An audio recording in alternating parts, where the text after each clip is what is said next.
10, 9, 8, 7, 6, 5, 4, 3, 2, 1.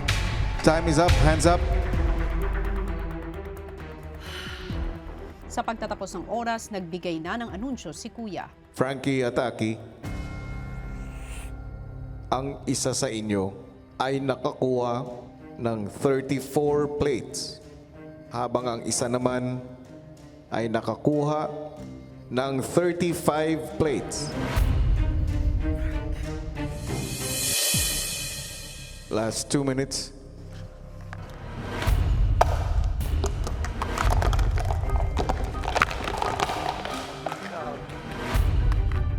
Kinabahan din po ako, biglang nagbaksakan po. Last 2 minutes na lang, sabi ko, paano gagawin ko? Tsaka nakita ko yung kay Frankie, puno na po yung unang table, nagtatayo siya sa pangalawang table niya, dire-diretso pa rin, di tumutumba. Pero ginawa ko pa rin talaga yun lahat eh. Kinuha ko yung mga plato, total yung mga platong nahulog, nandun pa rin sa table. Kinuha ko dire-diretso na po siya sa sticks. Binilisan ko po talaga kasi alam ko na lalaban pa rin siya talaga.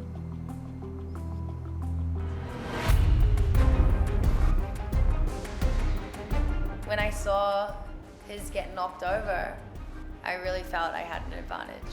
So the feeling was just rush and excitement, and I want to do this.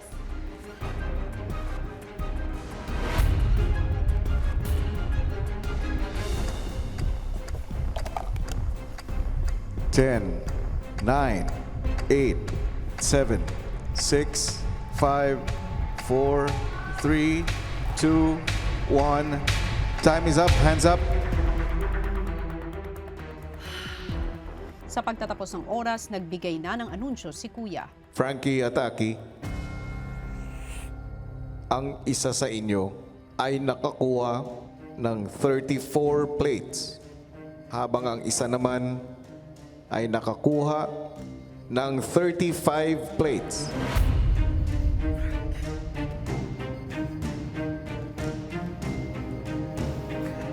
Congratulations! Ikaw ang panalo at maglalaro para sa Big Jump Challenge.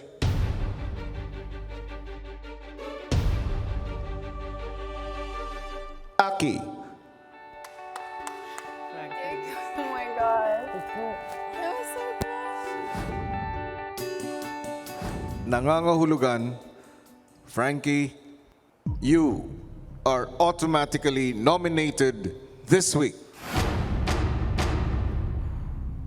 No regrets. I did my best. I feel good, and I feel more deserving than ever right now to be here. Wow! Congratulations.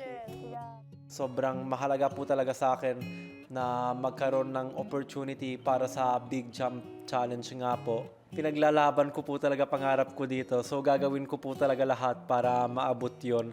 At nandito na po ako. Ayoko pong sayangin yung opportunity ko po dito sa loob ng bahay niyo po, Kuya.